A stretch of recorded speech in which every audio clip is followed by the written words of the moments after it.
Meeting is live. Okay, everyone. Well, we do have a quorum. Thanks, everybody, for joining. And I will begin the Spokane Park Board meeting of Thursday, May 12th via WebEx. Thank you, everyone, for your time.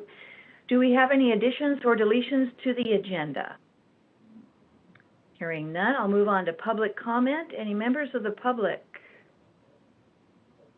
Hearing none. I know we have some guests here today, and they have their turn on the agenda. And on the agenda, we have the largest consent agenda I've ever seen. So, Park Board members, you have 9 items on the consent agenda. Is there any Park Board member who wishes to have an item removed for discussion? Hearing none, I will move that the consent agenda be accepted as presented. Is there a second? Yes, I'll second it, Jennifer. Thank you, Jerry. Any further discussion? All those in favor of the consent agenda as presented signify by saying aye and wave. Aye. Aye. Opposed? All right, the consent agenda passes. Now to some really great presentations. Our first is Kelly Brown, the president of Friends of Manitou. Kelly, welcome, and you have the floor.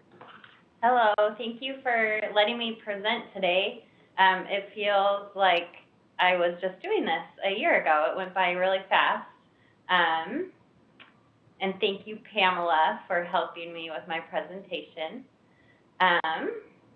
So it's been a really busy year for us. Last year we had a lot of success. One of the hard parts was losing a big core group of volunteers due to COVID, which is expected. But even though we lacked some of the volunteers, we were able to pull off 3 really successful sales. We had a Mother's Day sale, a modified plant sale, and then one of our regular sales, and we had a revenue of over $150,000, and that included one of our sales being the most successful that we've ever had. So that was really big for us. And then since December to this date, we raised $85,000 in sponsorship money. And so this money supports our events like Holiday Lights and our art festival. So things like this are huge for us, something that we've never done before. We introduced, like I said, art festival for the first time ever, the first event of its kind to take place in Manitou Park. So that's really special to us. And then we pulled off, as you all know, another successful light show. So in 2022, some of our big focuses have been our relationships with our longtime members and our longtime supporters, our donors, our sponsors, and just really building those relationships and focusing on them because they are what make our organization so great. And they help us, they're helping us move along. And like I said, we had a second year of a very successful,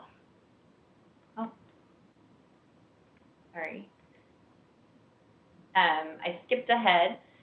This year we are returning some of our educational programming.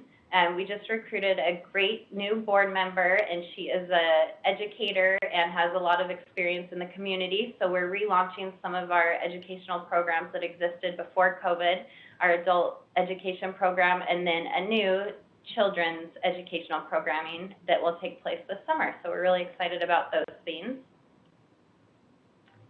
Our Holiday Light Show is a success. We love our relationship with the Parks Department, and we switched it up a bit this year, and we offered some walkthrough nights. So that was really great because it gave those who aren't able to walk through the event the chance to do it in car, and then it opened it up to everybody else close in the neighborhood and people that just wanted to walk through the event. So we loved that. We introduced an art festival this summer, and it came together really quick because we waited a while to see if we would get the permitting to make it happen. We had over 30 vendors. We had food trucks, music, children's art, and then the Botanical Alchemist had a pop-up floral display. I have 2 slides of photos because I just love them so much. I could look at them all day, and I really just couldn't choose one image. So you get to look at a lot of pretty pictures. we're really excited for the event to return again this year. Something really exciting is that we've partnered with Chris Bovey to produce the artwork for our poster each year, and that's really special because he's so recognizable here in Spokane. And in addition to him doing the artwork, he is releasing a new Manitou Park art print each summer in conjunction with our art festival. So I told him that he will never run out of Manitou Park material because there's so many different spots that he can highlight in his art. We've doubled the vendors this summer. So we have, right now we're up to 80 art vendors. We have 6 food vendors, more music, children's activities, and the Botanical Alchemist will be returning with another exciting floral display. So we're really looking forward to that, and it's keeping us busy. And it's timely that I'm here talking to you today because I can just remind you all to make sure that you come to the Art Festival on Saturday, June 11th.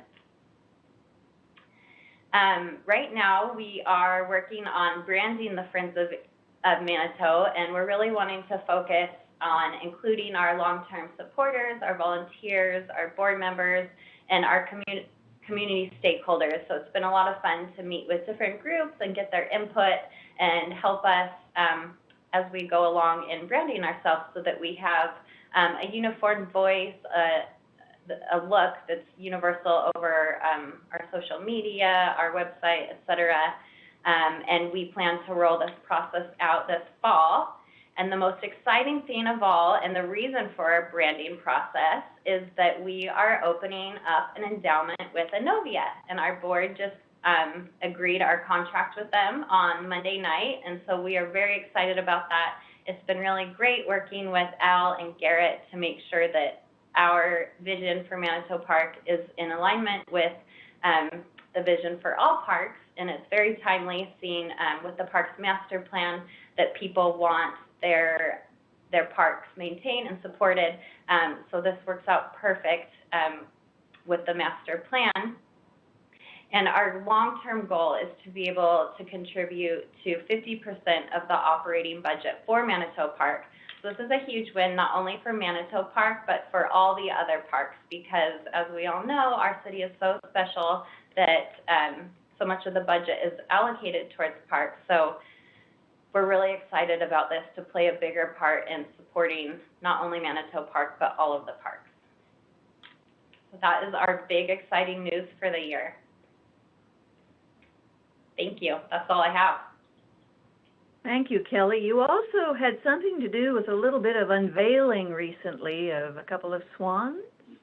Oh, yes. That was an honor to be able to speak on behalf of Vincent, and I just happened to be the lucky person that got to do so. So that was him and Washington Trust Bank, and I was fortunate to get to be there.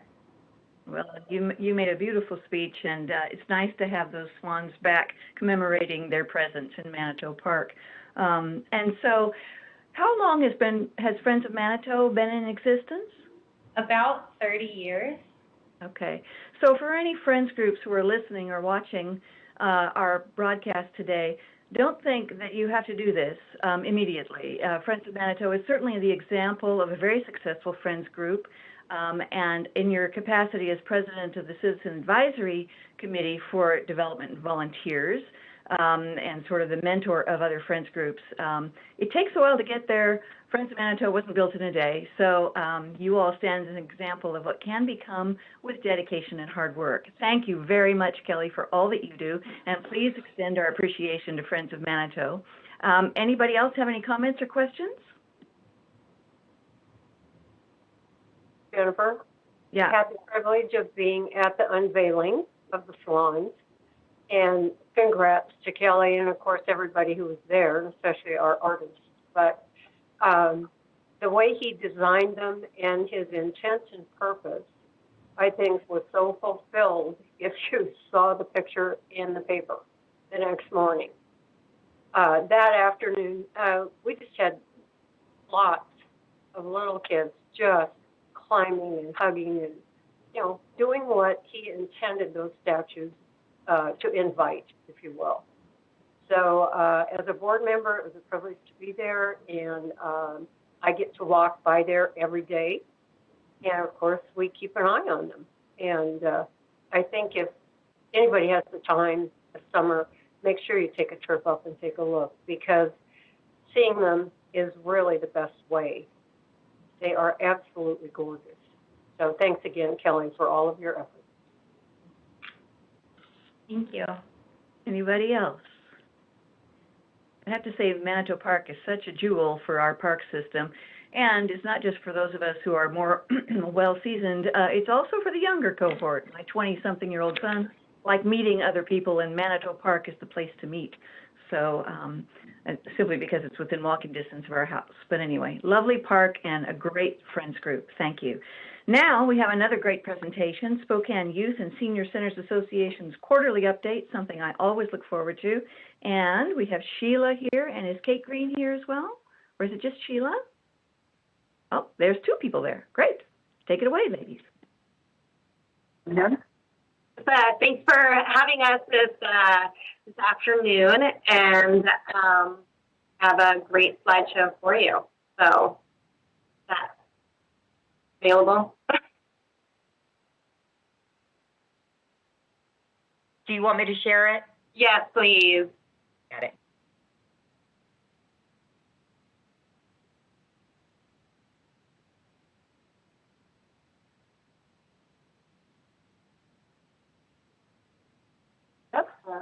Hi, everybody. I'm Sheila Garrity. I'm the new executive director here at Northeast Youth Center.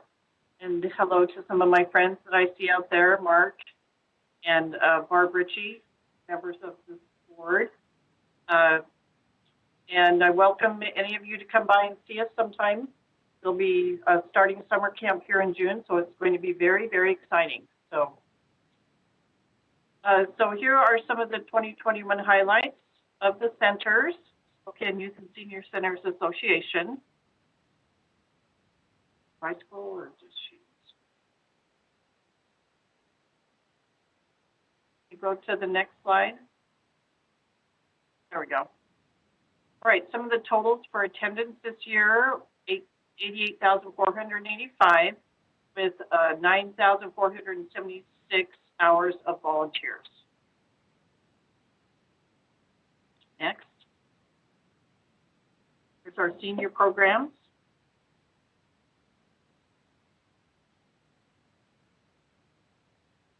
The Hilliard Senior Activity Center provided 12,676 attendance and 761 volunteer hours.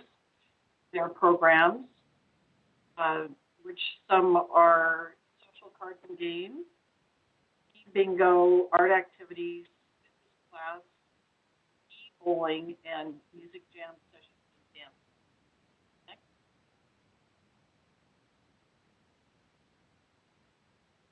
And city concerns, their member Dawn with Butterfield Insurance and United Care, winning the monthly bingo grand prize there, kicking off spring with music, dancing, and WSU nursing students visiting their center 6 times to provide education and monitoring for blood sugars, pressure, and oxygen levels.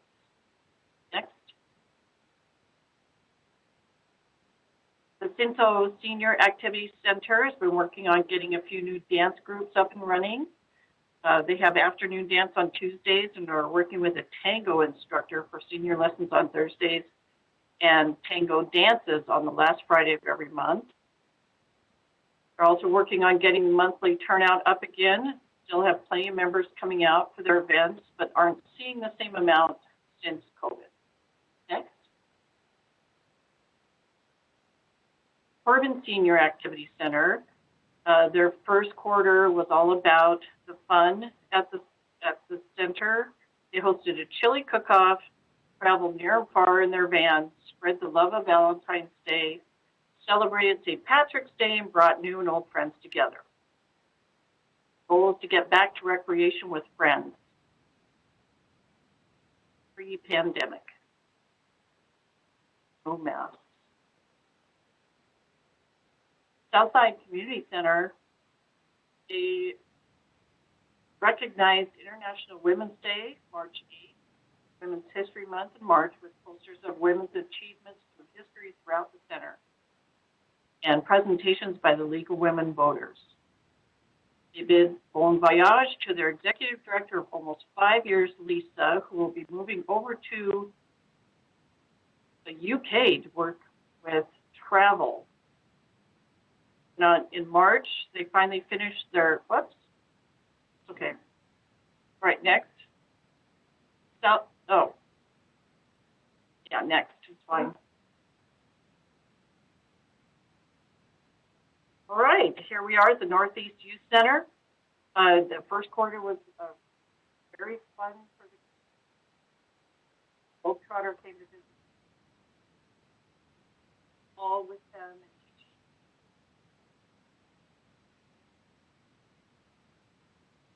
Parties where parents. They also made very wonderful, loving cards, Valentine's Day cards for veterans. Mobius also paid a visit, and the kids were able to dissect. Well, yeah, that sounds like a lot of fun. On St. Patrick's Day, they also searched for golden coins from the leprechaun. Then in March, the annual auction was a huge success, making $109,000. And right now we're currently gearing up for summer camp. That'll start on June 21st, and we have all kinds of wonderful activities planned for the students this summer. West Central Community Center, during the first quarter, the kids were able to have 4 school programs, 31 children, and then the after-school program served 45 children, a total of 75.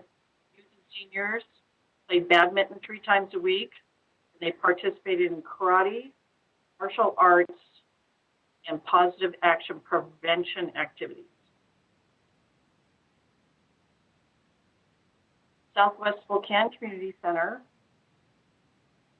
their last 2 directors through our program, and now 2 of our summer hires came through our program. And the young lady in the purple apron there came through the program, and now volunteers, younger brother and sister are also in the program.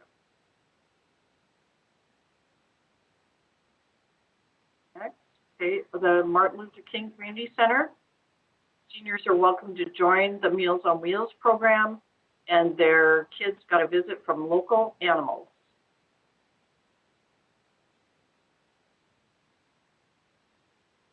So thank you everyone for your support of the youth and senior recreational programs and services. And if anybody has any questions. Thank you, Sheila. I always enjoy hearing what you all do. What a variety. Although I'm glad somebody else was dissecting cow eyeballs, not me. But some of those kids have stronger stomachs than I do, I think. Anyway, anybody have any questions? What a variety of activities, and you all do so much. Thank you very much. Well, we're going to move on. Mark Buning, you have a tough act to follow, but you can give it a try. I know.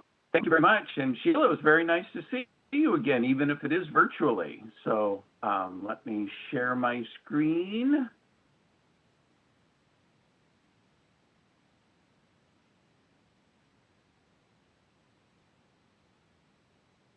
Okay, everybody see that fine?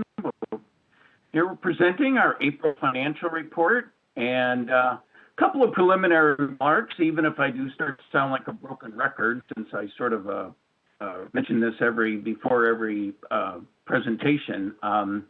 I do once again, these current year financials are being compared to a budget based on a 2-year average, and we know that the last 2 years have been anything but typical with lower activity and expenditure levels. And we'll see here at the Parks Fund, the 2022 actual expenditures and revenue will both be higher typically than the budget average. This reflects a much more typical year. Activities resume normal levels and a catch up on maintenance and other maintenance and activities. And I also want to point out and to note that the rapid inflation that we've all been experiencing has also had an impact on our financials. And it's had a noticeable impact on our level of expenditures, particularly on building materials, utilities, equipment, fertilizers, almost any sort of our hard assets like that. I also want to mention that this report does not contain the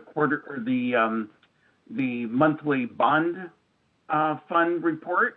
There's been much winding down of activity in there, so I thought that, and when we presented this or mentioned this to the Finance Committee, we'll probably be presenting those financials on a quarterly basis at this point, since the activity levels have been almost nothing in the last couple of months. So anyway, that's one less slide you have to sit through. That anyway, I'll move through this, and if there's any questions or comments, please just interrupt and chime in. Our first slide, we see a comparison of our actual 2022 expenditures through April with the historical 2-year budget average. We see that, of course, the expenditures are much higher than the average, but I also want to point out that this expenditure includes a $1.3 million that was transferred to Fund 1950 for the Parks Capital Repair and Replacement and our capital projects. That all booked in April, so it's reflected now.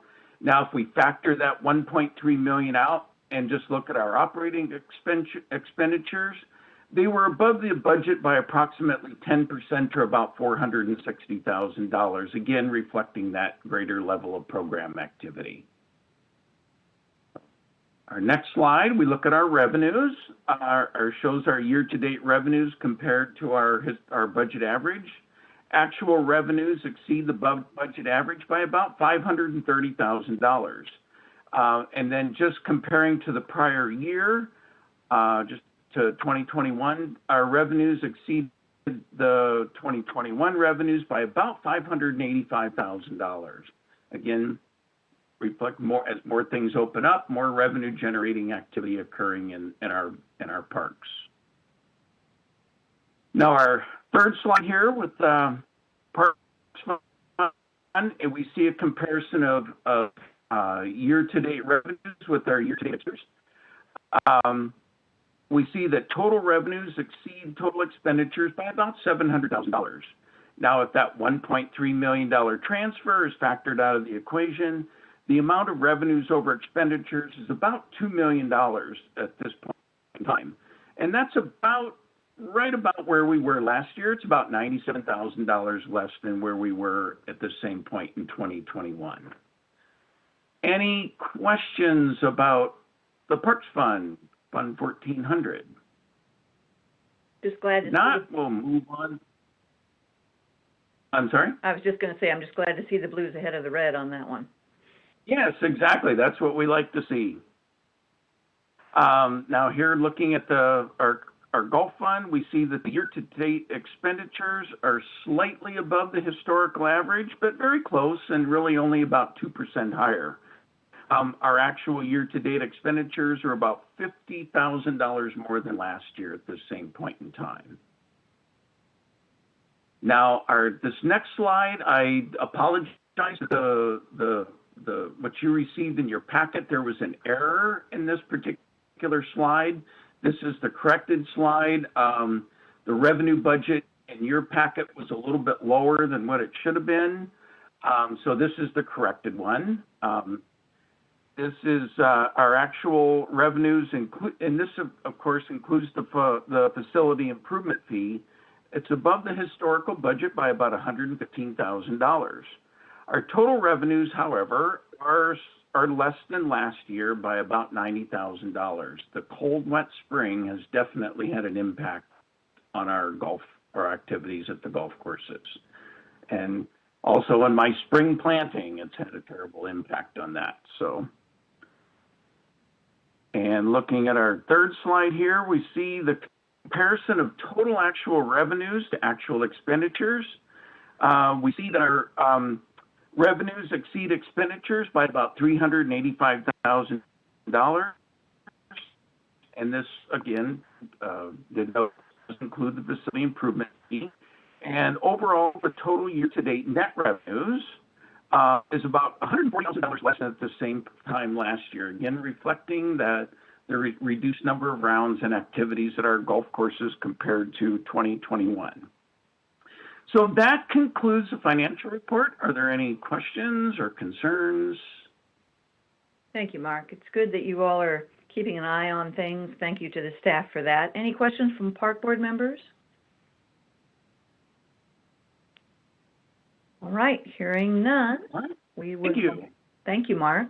We'll move on to another special discussion item, and this is with Design Workshop. And I have to say, Anna Laybourne, you and your team have been tremendous to work with.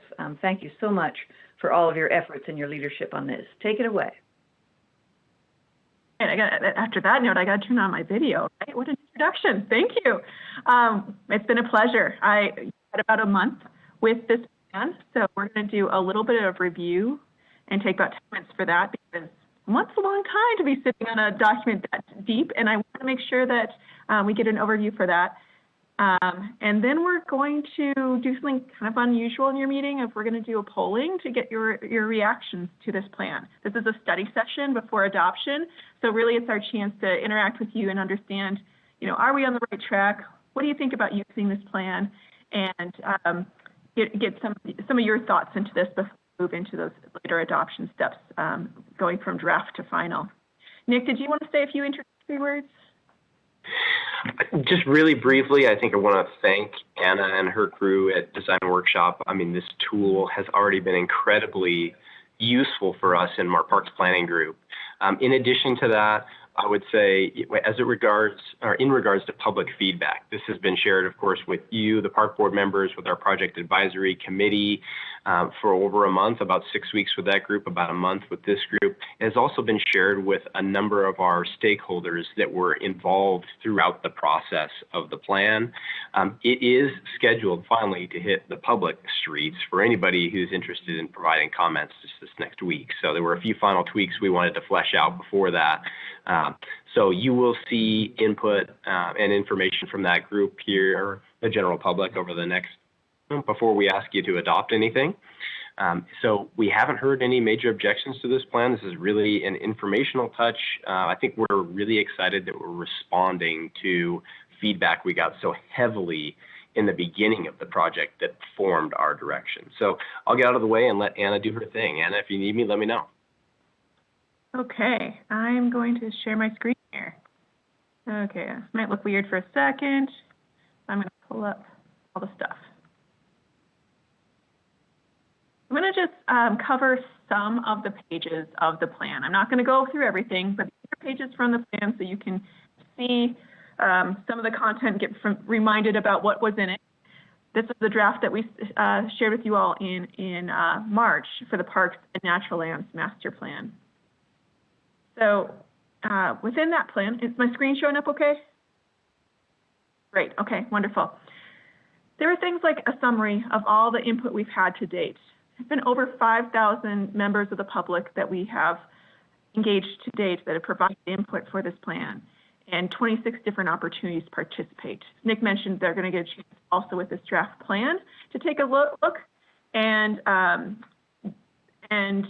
they'll give some comments there as well. I'm not going to go over all the things that we heard, but that's really captured in the plan as well as how did we hear from people and what were the findings from all those variety of ways we heard from them, survey and so on. So the plan is organized with themes of land, water, people, and legacy, and is supported with a vision statement. Oh, and apologies, my screen is advancing at times. It might flicker for a moment. All right, so those are the themes that the plan walks through. And this executive summary also highlights the plan and vision statement and walks you through how the different chapters are organized with an introduction, as well as different parts of analysis and the plan recommendations in the last chapter on implementation. So there's a lot of robust information in this plan. It's fairly lengthy, to be honest. Nick told us don't cut anything. It was really good that he, so let us know if there's anything else that you feel like we could go into an appendix here. But really we felt it was important to highlight celebrating all the elements of your system and indicating to the community what they have there, as well as the financial aspects of what you've funded in the past and where things are going. So you see both of those elements really presented with a lot of data and information throughout the plan. Some really interesting findings we had here that made this plan sort of stand out and have some areas of focus was this look at your recreation trends and desires for the future. So there were a number of elements that we learned really were important to emphasize for the future and tap into those different recreation trends. So next up, I want to we've gone over this with you all before in the Parks Board, and many of you have looked at this in depth, how we evaluated the system. So I'm just going to highlight a few things in that. We remind you that we assessed the walkshed of who has a park within a short distance walk from their home and where there were gaps. So there was an analysis there that helped inform some direction of the plan.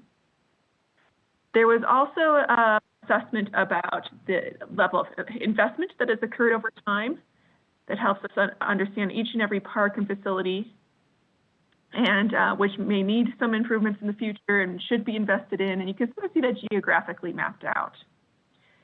I mentioned that quite a bit of a look at your operations budget and how you're funded, because we certainly see that if you want to achieve many of your goals that are in this plan, a new look at funding will be needed. So quite a few different elements of assessment there. We also had a lot of the social and cultural assessments in it too. So next up, I'm going to walk through kind of the heart of this plan, the different chapters, the themes that are in it, the opportunities for improvement, and this first one being land. So, sorry, advanced ahead of too much. So under land, there were 3 different goals: serving the under-resourced, inland northwest living, and preserve our wild. Just one page out of that I wanted to highlight is there's a list of strategies for each of these. And one of the strategies was related to the potential areas for improvements for new parks. And so you can see really some directions there on how those have been identified where new parks may be needed. Another important one to highlight is the equity mapping that went into this. Nick has indicated that this has already been really useful in understanding where there may be different types of need to be addressed within the city. And so this is an analysis that overlaid a wide number of variables, both social and environmental, and others like transit, public schools, and parks. So look at that geographic distribution of where there may need to be a different type or a directed area to invest and to improve programs and such. Another part of the strategy for the Northwest Living is we're highlighting where some of those particular recreation activities I pointed out, like disc golf, biking, and dog parks and pickleball courts, may be desired in the future because of more input from the public about those desires, as well as some recreation trends and lack of facilities that we saw. And this relates to some other activities then, directing where, that was the map of where you have them today, and this is where the districts that they might be directed to, based on all the various points of input we had. You might remember we had an online map where people could comment and place all their interests, and there was just a wealth of information from people on that helped us understand where to direct these different types of recreation as focus for the future. A part I'm really excited to share in this is from focus groups and other inputs from folks, we learned that there's a strong desire for conservation. That came out really strongly in the survey results. But we didn't have a lot to go off of to where to direct that. So we were allowed to add into this effort a look at identifying areas that would be potentially priorities for conservation because they have a number of qualities that are important for that. They either provide wildlife habitat, they have different land characteristics like hydrology or riparian habitat. They're next to existing public lands, so there's some synergies in connecting them, or they are part of your agricultural land potentials. And so that overlay of all those data show us where the areas with most of those variables exist and help us identify some other habitat conservation zones to direct attention. So this is just a starting place. It starts to be a roadmap for looking at conservation futures, as well as where you currently have lands that may be your most opportunity to enhance them in the future. For water, the goals are swim and splash, activate the Spokane River, and improve water use efficiency. So goals, objectives, and strategies under all of those. And this is a map within that section that really highlights where there are some opportunities for proposed river access or room for improvement, such as ADA accessibility along the river. The next one is opportunities for improvements under people. So Parks for All, build awareness, diversity of offerings, and coexistence make up those themes. You see them here with a number of objectives under each for people. Opportunities for improvement legacy under this category are maintain and care, funding futures, and strategic acquisitions and real estate management in this category.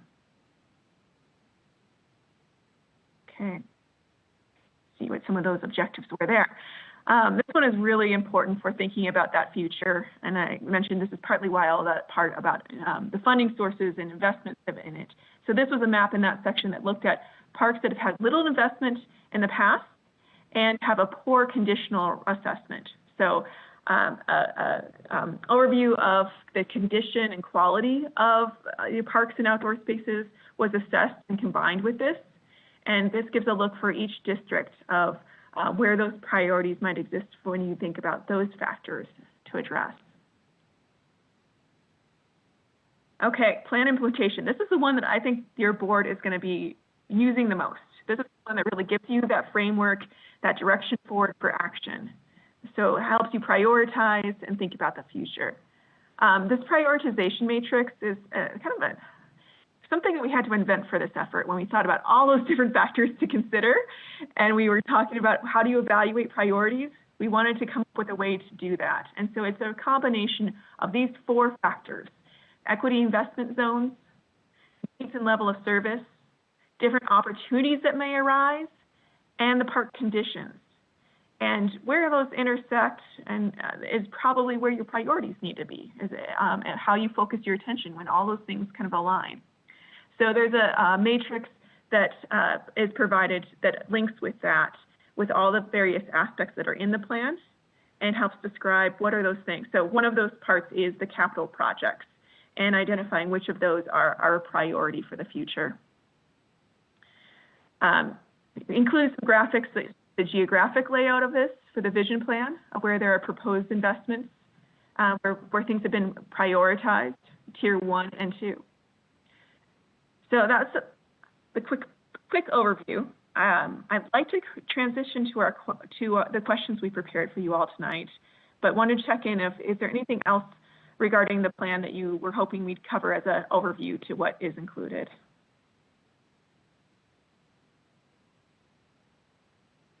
Looks great. Thank you. Anybody else? Otherwise, go ahead. All right. I'm going to direct you that if you can, the easiest way to respond to these questions, if you've done this before, is to have your phone available separately from your computer and navigate to this website. But if you need to open a separate browser to keep your meeting open, you can do that as well. Nick and Garrett, do you want Park Board only to weigh in on this? I know we have members of the public and others on. How would you like to direct folks for participating? I would suggest maybe whoever is on it and available can chime in. Okay. So allow everyone on the call to join in with this. Sure. Okay. So with that, go to the website in a separate browser, Menti, spelled MENTI.com. And I'm going to copy the link and put it in your chat. And when you get there, it's going to ask you to enter a code. And that's also on the top of my screen. I'll read it off to you. 800-11624. So I'll put that in the chat here for how to access this.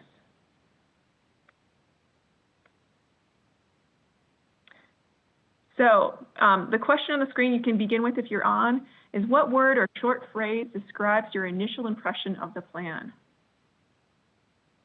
Enter it there.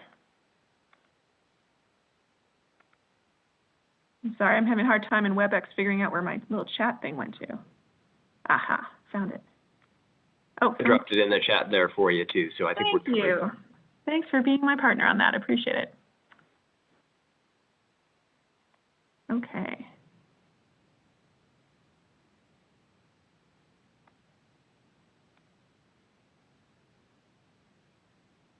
And if you enter the same word that someone else entered, it makes it larger on the screen. So I'm seeing the words thorough and comprehensive really stand out. so far, but if you want to emphasize what someone else said, you can feel free to type it in again.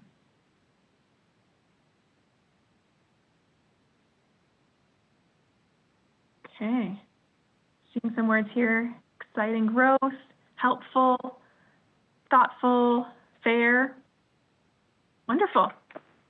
All right, so we've got 14 responses there. I'm going to move on to our next question, but if there are others, feel free to keep going. I need to advance. There we go. Okay, our next question is, what parts of the draft would you like to see changed? So is there anything in this document that you had an issue with or that you want to change what's in there? Is there anything that really stood out to you that before we move into sharing out with the public, or that before we adopt it, we need to address? And I'm not talking about like little word changes, things like that, just something fundamentally that gives you heartburn. You don't want this going out to the public yet until we address it. Or you would like to chat about and know more about on this call too.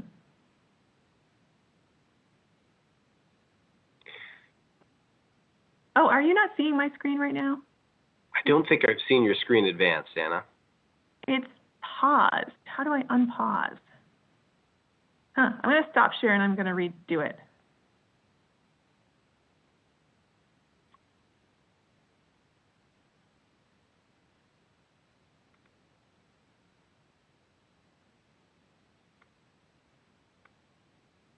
How's that? Is that better? Yes, that works. Good, okay. Okay, I see a couple comments here. Funding sources make expenditures on parks easier to understand. I need a little more clarity on that. You can either put it in the chat, or if you want to speak up about it, that would be helpful.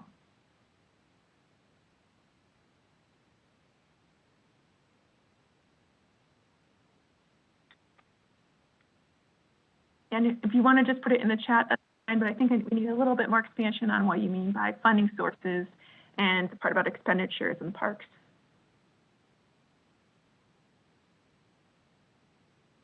Good question about the dog park. Maybe Nick, you can look into that. See if we're missing something in our inventory. I'll definitely take a look and see if we missed one. Okay. I will check.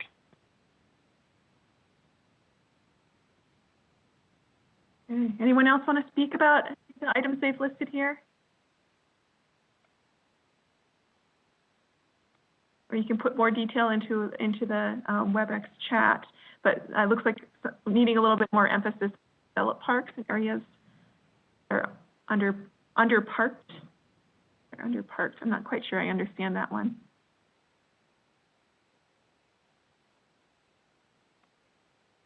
Okay. So of course, this is a 90% draft. We're putting it out there for public comment. We expect that there will be some things you're going to direct us will need to adjust in this plan before it's final. But we wanted to get your sense today if there's anything that you red flag in what is in this document. Okay, well, feel free to provide more context for any of these items, so we get a sense of what we may need to adjust either now or after the public draft is released with more comments.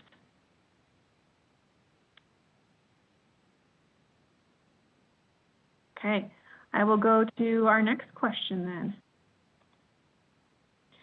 Okay, so I wanted to give a little bit of lay of the land here of we have in the implementation chapter, we've categorized that there are 3 types of priorities, things to take either funding sources or our direct action. So capital is one. Those are the things that require a physical improvement to the park system. So it could be park upgrades, investments in parks that haven't been developed so far, or land acquisitions and program investments. Could be more of policy.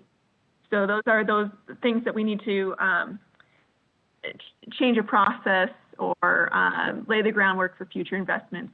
So it might be a planning effort, design guidelines, policy changes, things that are kind of more system-wide perhaps. And then things that are operational, the third category. So those are more structural changes that shift the day-to-day management of park systems So examples might include recommendations for ground maintenance activities or staffing. So I wanted to lay those out because our next question is regarding this topic. So we're going to ask you, what type of action items should the Parks Department prioritize first?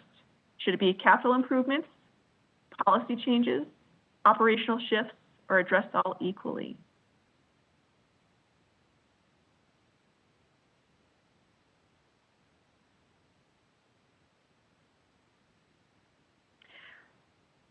So we didn't include on here seek more funding because I've got a question coming up about that in the beyond that. But we understand that for capital improvements, that may need to be an action as well of seeking out funding sources to make that more feasible.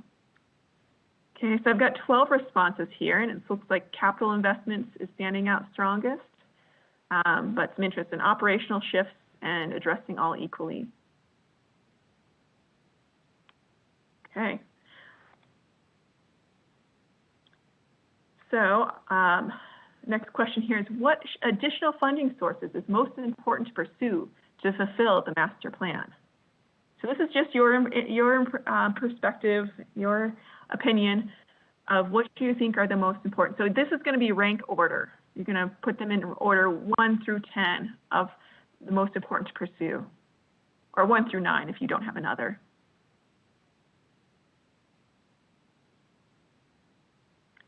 And let us know if you need any explanation of any of these funding sources, if that helps you with your answer.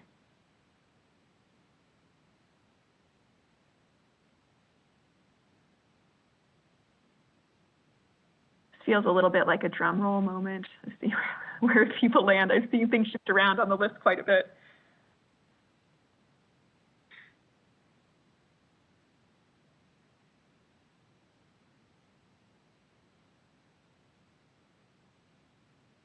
And by the way, the colors of the bars, I don't think it means anything. It's just a graphic thing I couldn't figure out how to fix and make them all the same. Okay, we've got 9 responses. I think we might need a few more here. I think we had about 12 or 13 people responding to the previous questions.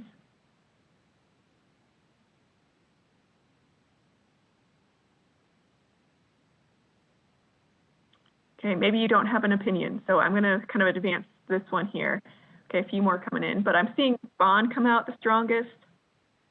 Grants and additional general fund allocation kind of equal or close to each other. Foundation and conservancy, and then corporate sponsorship in that order.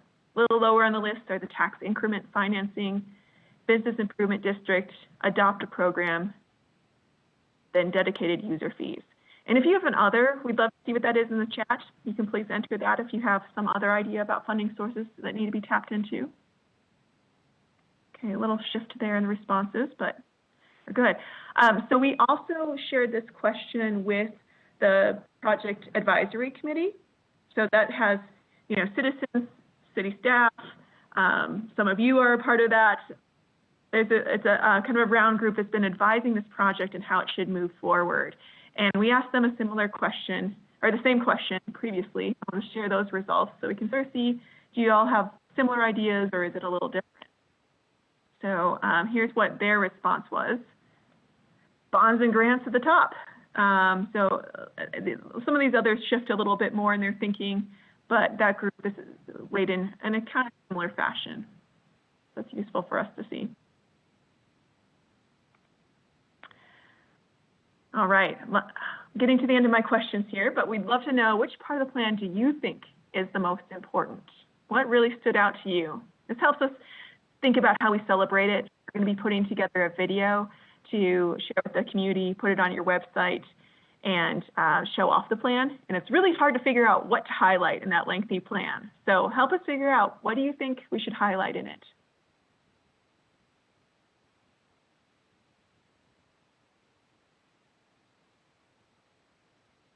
I see 2 comments about inclusivity and equity.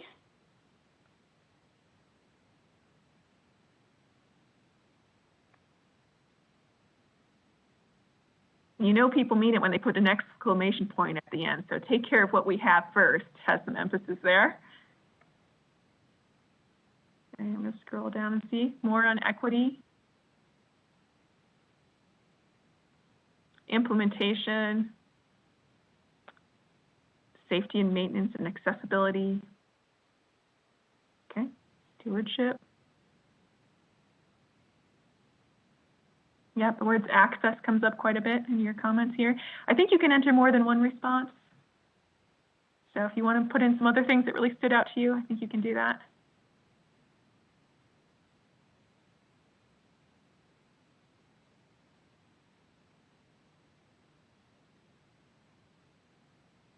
Awesome. Well, this was helpful. I don't know. I think that the polling system has been helping us here. Thank you. Okay, we've reached the end. Those were our questions for you all, but I don't know, Nick or Garrett, did you have an idea about what else you need for this agenda item from the group? I think this is just the opportunity for park board members or staff members that feel compelled to ask any particular question. If there's something that you're interested in hearing or that concerns you, and this is your time with Anna. So please feel free to speak out if you have a question or comment for us.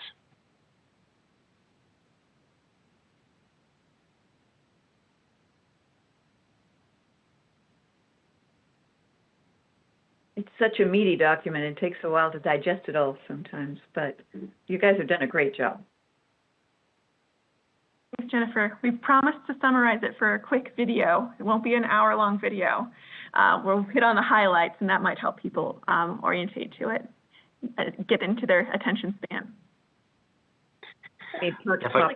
One of my questions is, when we think about being able to share out the final version, I know there's going to be this 90% that goes to the public, but then a final, will there be some sort of an abridged version that the general public can print? I mean, this is like the thickest document for the average person to digest. So just curious how the average person can consume this kind of content easily. Yeah, Christina. So the thought there is we have 3 24 by 36 boards, which will be a digital PDF that has a snapshot of the major parts and pieces of the plan. Each board represents a snapshot of, one on process, one on public engagement, and one on outcome. So that's one way that we're representing this information in a very short and abridged fashion. And then there is a kind of a 1-page, 2-question answer. How much do you support this? What did you like? Is there something you don't like? So that's sort of the short piece. The other part of that is Design Workshop is in the process of preparing a very short 5-minute or so video, which just recaps the plan and gives, a reference to the overall document that someone can go look in deeper and see. If someone wanted to just read the executive summary, we did try to summarize it all there. We could separate it out as a separate PDF so that they have that as a quick thing to open and look at. That might be a good suggestion for how we approach disseminating this out.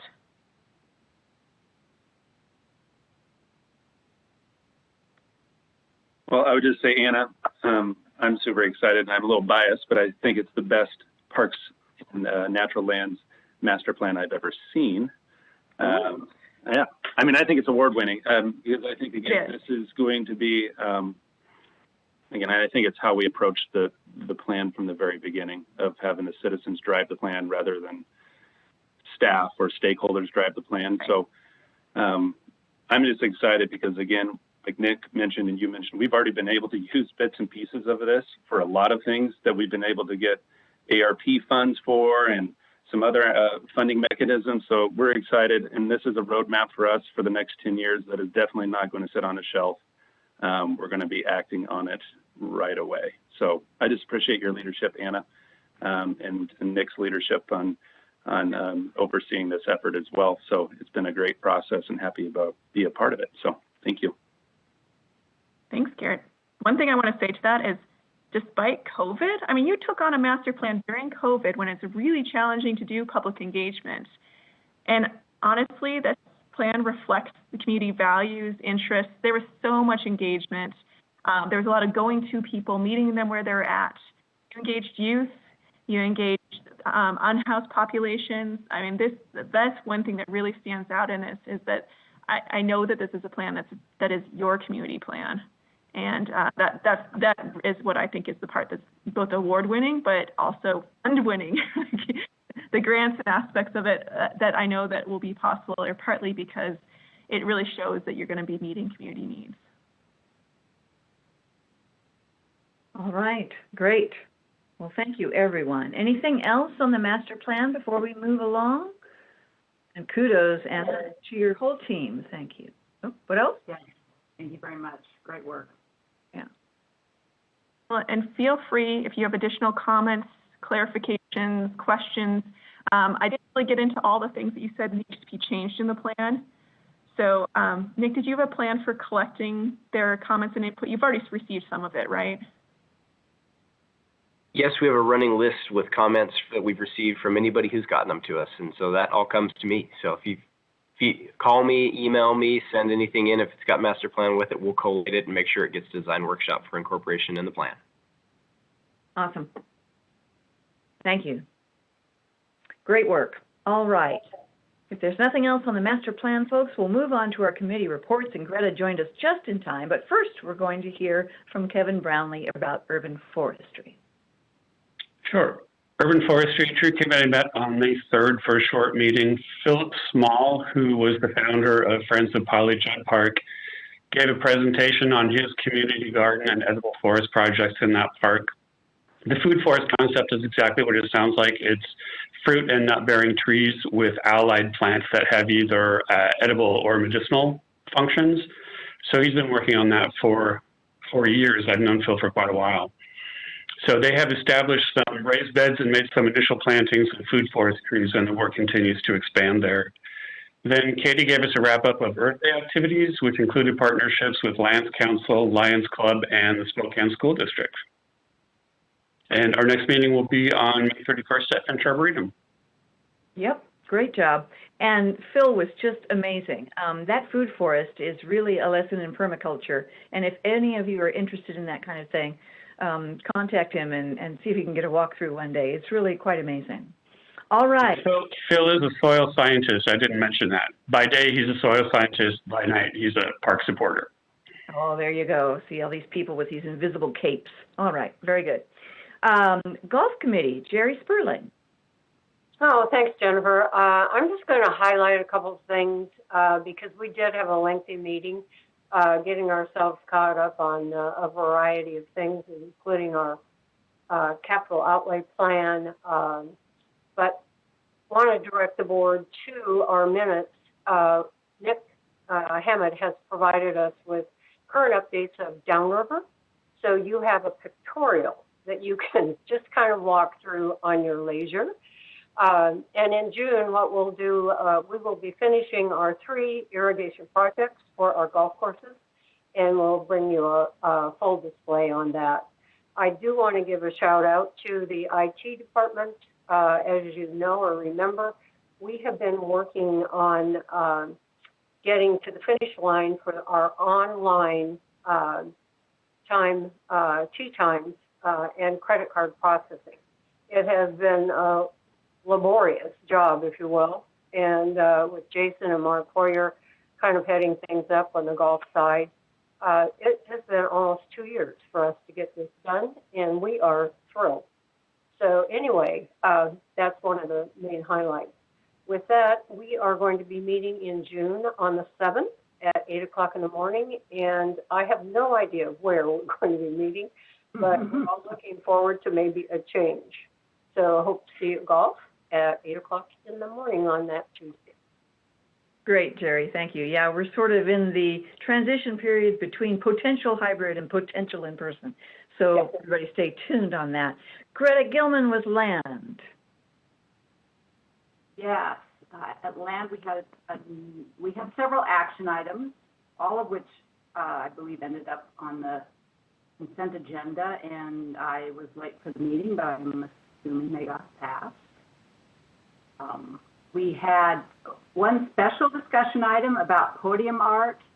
Melissa Huggins, Executive Director of Spokane Arts, gave a presentation on how art at the podium is being handled as far as public input process, et cetera.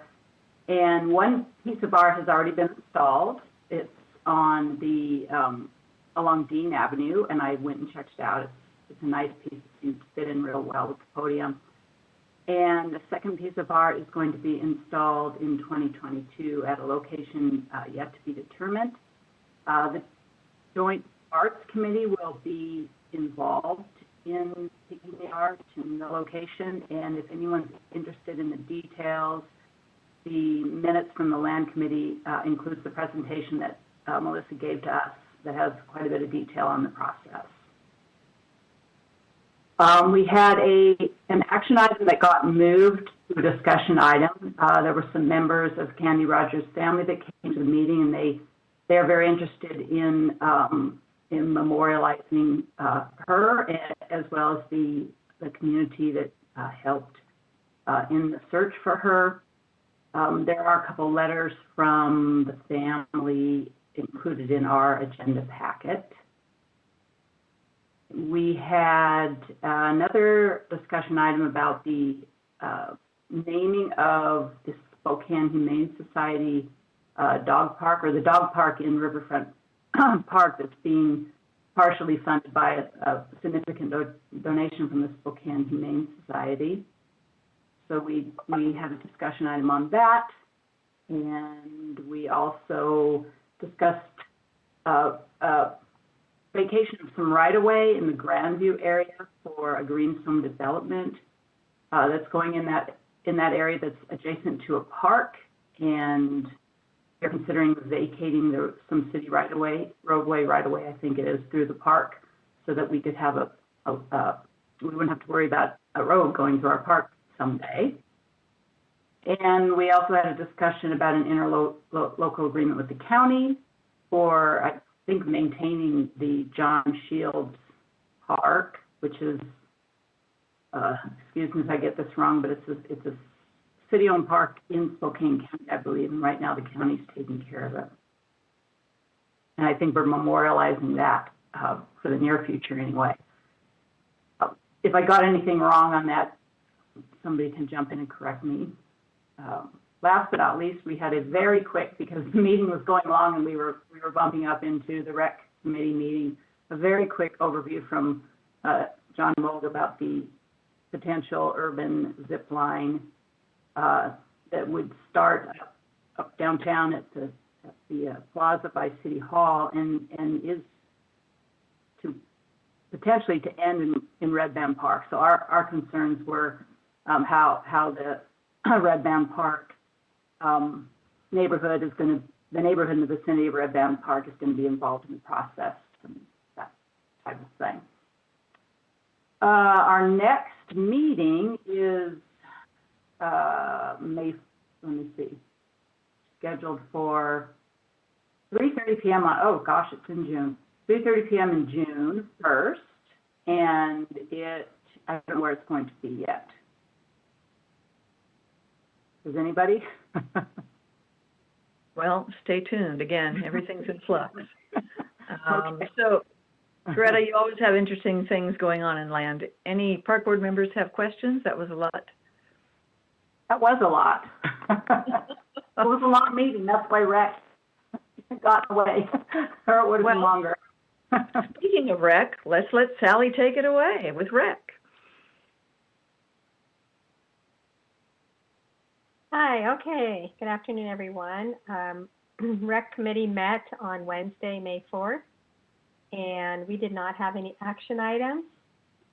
We did have a recreation report that was given by Ryan Griffith, and he did an outstanding job of giving us a good overview of what's been going on. So here's a couple of things to share. In the first quarter of 2022, staff reported an increase of 165 programs and 1,450 participants over last year. And the major increase and difference was the return of indoor winter volleyball. The spring program participation has been outstanding across the board, with record numbers in softball and volleyball. Summer seasonal hire is still underway, but has been going much better than last year, and it's getting close to finish. So they're still looking to fulfill some summer experience. If you're looking to get some summer experience, please visit our website for more information. May 9th, big date there, we had Witter Aquatic Center open for pre-season lap swim and private rentals. There's swim lesson scholarships still available, courtesy of the Parks Foundation. Thank you for that. So please sign up your kids soon. Space is limited. We've already had 2,000 kids register for summer Learn to Swim programs. Okay, and then the summer activity guide will be out later this month in print. And you'll see a recreation program essentials eligibility criteria guide. This is something new, and it's being provided at the registration checkout for all programs or activities outlining the skills or function an individual must be able to do in order to participate in a program or activity. And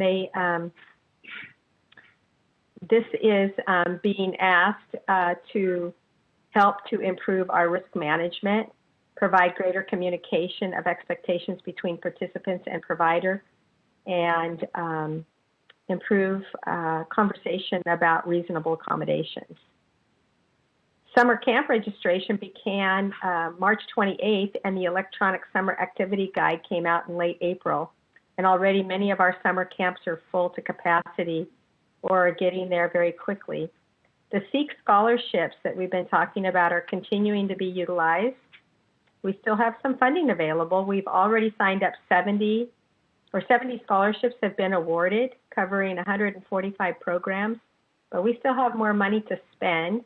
We'd like to spend that money, so please share that information. This is the SEEK scholarship to provide programs for people that might not be able to afford it, where that might be a barrier.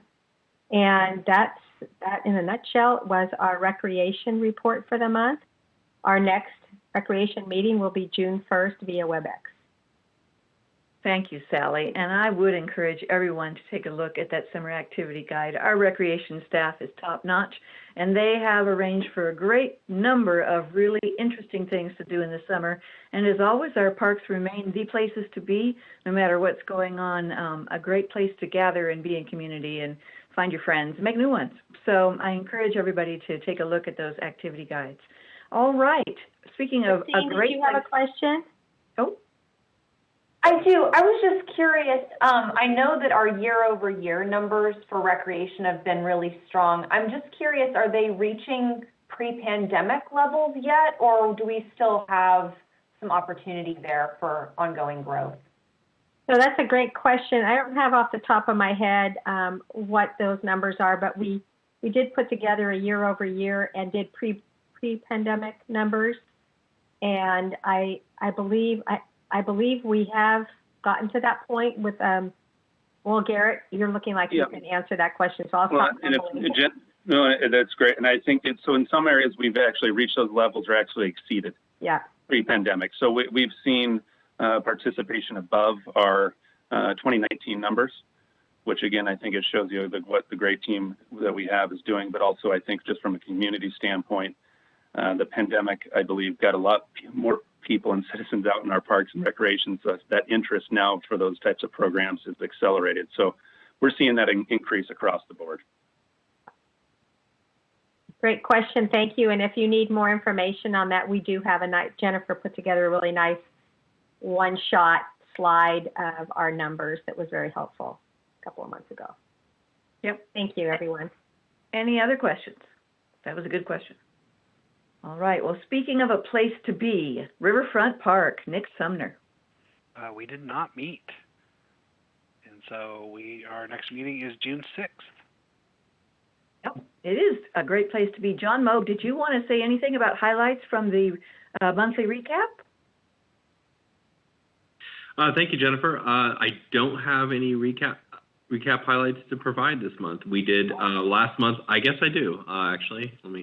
We did the Easter egg hunt, which was the return of the Easter egg hunt since 2019, and we think we had about 2,000 people present. It was a really great event. Great to see crowds gather and people participate. Yep. And we had markets or have markets there as well. We did. The spring market completed. It started in April. It started in March, it ended in April, so it completed and that was also a successful event. Yep. Keep an eye on Riverfront Park. There are always things going on there. All right. Speaking of always things going on, Bob Anderson, Finance Never Stops. Finance never does stop. You're right. The Finance Committee met Tuesday, May 10th at 3 p.m., and that was via WebEx. Finance had 2 action items that were approved and passed forward as part of the consent agenda. The Bloomsday MOU agreement for the Don Cardong Bridge exemplifies the need to seek and develop community partners to assist with implementing Parks capital project plans. City Council, Bloomsday, Gonzaga, and the University District all are providing funds to complete this project. Without their assistance, Parks' entire 2022 capital budget would have been nearly depleted. Park Bunig presented the April and year-to-date 2022 financial reports. Program revenue continues to reflect increased community activity within the park system. The substantial reduction in total funding was due to the $1.3 million transfer from Fund 1400 to the capital budget, and this process and its implementation were approved by the Park Board at an earlier meeting. The next finance meeting is scheduled for June 7th at 3 p.m. and I was going to say via WebEx, and who knows, it may go elsewhere. So anyway, it'll be June 7th at 3 p.m. Thank you, Bob. And while you've got the floor, why don't you hit the DVC? The DVC met Wednesday, April 20th at 3 p.m., and that also was via WebEx. Membership of the DVC and the CAC has been fluid, as both committees near complete status. A review of committee goals, purpose, and structure was presented at this meeting. A Parks Master Plan updated was provided, followed by a discussion of how DVC will provide leadership required to prioritize and implement the gathered information. This aligns with the purpose of DVC to serve as a communication path between neighborhood, community, friends groups, and the Park Board. Kelly Brown, a DVC member and CAC chair, will next provide an update of CAC activity. Thanks, Bob. We didn't have a meeting last month, but this month Fiona has been working on a toolkit for the different friends groups, and so she'll have that to present to us. And then after that, we will be practicing with presentations, starting with the Friends of the Bluff to present in our group, and then move up to the DVC potentially. And that's it. It's exciting that we're starting to get there. I mean, I think we put a lot of time working on getting it developed and our plans and so on, and now it's starting to come together. So the next DVC meeting is Wednesday, May 18th at 3 p.m., and that probably will be via WebEx. Thank you, Bob. I don't have a lot to say in my president's report, except that the next Park Board meeting will be June 9th, and it just seems incredible that we're talking about June already. I would say to the family of Candy Rogers, what a beautiful little girl. We are talking and brainstorming internally about the proper way to positively commemorate that little life and how that affects our naming policy, and our memorial policy here in Parks. I'm sure you all are not the only ones who are interested in such things, and so we will stay in touch with you and keep working on that. Nick Sumner, Conservation Futures, want to say anything? I have no update for Conservation Futures. And Terry, you get Parks Foundation today because Barb Ritchie is meeting with the Gates Foundation. Well, my goodness, I hope I can do it justice, right? So, hello, everyone, and just really, really quickly, I want to invite everyone to join us for Pints for Parks this Saturday at Brick West Brewing. It's from 4 to 8. There will be food trucks, live music. Obviously, it's at a brewery. There will be lots of beverages if you choose to imbibe. But mostly, I wanted to say thank you to our partners that have come up alongside the Parks Foundation and expressed an interest in participating in this activity. with the hope of building advocacy and awareness for the number of great organizations that are out there supporting parks and recreation throughout Spokane County, not just with the city of Spokane. And so the Friends of Manitou, the Lands Council, the Friends of Coeur d'Alene Park, Spokane Cops, Spokane Eastside Reunion Association, and the Spokane Lawn Bowling Association. And the lawn bowlers are actually going to set up a mini ditch. Ooh, yes, I think I did get that correct. A pitch is for soccer and a ditch is for lawn bowling. But if I'm wrong, feel free to tell me that I am. In addition to that, I am very pleased to announce that we are on the home stretch of covering the remainder of the retainage for the Providence Playscape. And I have been whittling away at ensuring that we get our debt paid off to the city and that the city then has full control and ownership of that beautiful asset within Riverfront Park. So I would be remiss if I didn't say thank you so much to Mark and Garrett and their teams for helping us pull together those numbers. As all of you are aware, perhaps, the Playscape was lumped into a much larger project for redevelopment, which was all of Havermill Island. And so it does take quite a little bit of work for the accounting staff and Garrett's team to pull out our little percentage and those little details. And so we do appreciate the diligence and, of course, always the kindness when we call with questions. And they speak a different language in the accounting department than we do at the Spokane Parks Foundation. So I will just say that. So I do appreciate all of the assistance. In addition to that, we are also looking at a Pines for Paws event on June 11th at Brickwest Brewing. That'll be an afternoon event. It is also an adoption event for those of you who do not have a furry friend in your life right now. It's a great way to do a little kind of speed dating, and who knows who you might be able to take home with you that day. I will tell you the event that we did last year was incredibly successful. We raised a lot of money for the dog park development. And in addition to that, every animal, with the exception of those that were deemed not adoptable, every animal went home with a new forever family. So please join us for that. And then we are also feverishly working on the details. Many thanks to Fiona for all that she does to keep us on track and focused and organized with regard to the unveiling of the dog park design kind of concepts and things like that. So it's a very, very busy time for the Parks Foundation. Many of you are aware that I'm flying solo for the month of May because our fabulous development assistant had a daughter graduate magna cum laude from LMU this past weekend, and they arrived in Greece a little bit tired this afternoon. So she's enjoying some much needed and well-deserved family time. And I'll take any questions if people have questions.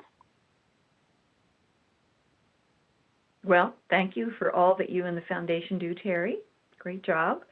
We are soliciting from the public and anybody else some creative name ideas for the dog park and Riverfront Park, something maybe a little shorter than what was proposed.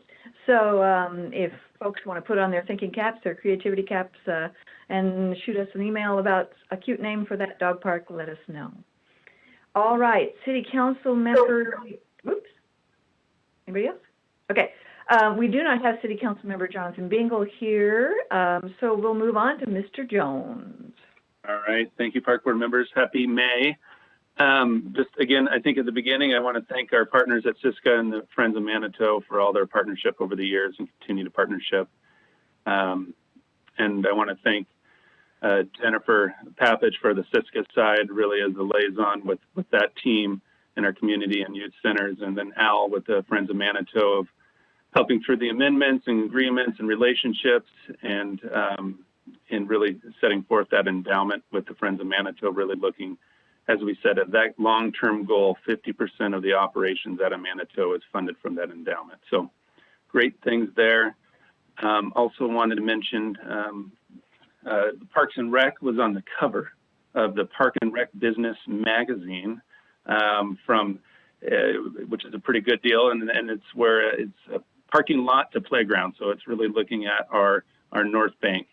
And also want to mention Don Cardon Bridge. We're going to see a press release here shortly. We'll be starting here in the next couple of weeks, listing those great partners with that bridge. And so that project will be starting and also outlining the detours in place, working with our stakeholders, our neighbors. So we're excited to see that project started and our contractor mobilizing there shortly. Also, another big success story as of today, Downriver is now fully open. All the holes are open, and that's a huge win. Like Jerry mentioned, I think the biggest investment in our golf courses since the golf courses were built was in the last few years. So that's a huge success story right there, saving millions of gallons of water. Also on the council side, I just wanted to let everyone know, I went through committee and we'll be doing an advanced briefing June 6th and then back the next Monday in June for a couple items. The first item is what the park board endorsed for the term limit revisions in the SMC. So council will be taking that up for a vote. Also, additional the remaining 750 of the Don Cardon Bridge, they have asked that I come forward again to look at ARPA dollars for the remaining of the $750,000 and what deferred projects we would be able to achieve if we did not have to use that out of our park fund. So that's a huge win. I did brief that at committee. Everyone was very supportive. So we look forward to that here June 6th with that additional. So essentially through grants and private dollars and partnerships and ARPA dollars, the Don Cardon Bridge will be fully funded outside sources. So huge win when we're looking at a $3.7 million project. And then also with the council, they're looking at a drought ordinance. And so you might see some dialogue on our participation in that drought ordinance. Again, one of our top priorities is water conservation and the projects that we've been able to successfully partner on and work with our utilities. But we do have some really crucial assets and some limitations as well with existing manual systems that we have that we can only water during certain portions of the day because of staffing and labor. And then also the critical assets around golf courses and athletic fields. And so we're working with council on an exemption process to still have water conservation at the top of the list, to be able to work, since we are a very unique organization with many different assets, on what that drought ordinance would look like for Parks and Recreation. Other than that, you will be seeing some messaging from me here shortly regarding June meetings. And moving forward into more of a hybrid method. So I've been working with Pamela on that. So look forward to that communication here within the next week. Any questions for me? Other than that, that'd be into my report. Great. Any questions for Garrett? I would add my support to the idea that parks are a different animal when it comes to water conservation, because we have some assets that would not be playable if we were to allow the grass and the greens to turn brown. And that would affect our revenue, that would affect people's experience. And if we get to the stage where people need to let their lawns go dormant, what we've heard loud and clear in the master plan is that people expect us to continue to maintain our parks. And maybe those become those green spaces for all of the community to go to. So they certainly are now, but in terms of preserving that green space. So I fully support the idea that the park system needs to have its own water conservation plan when it comes to drought. So thank you. Anybody else have anything for the good of the order? If not, I will adjourn the meeting at 4:54. Thank you, everyone, for your time. Thank you. Bye, everybody. Bye all. Good to see you. Thank you. Bye.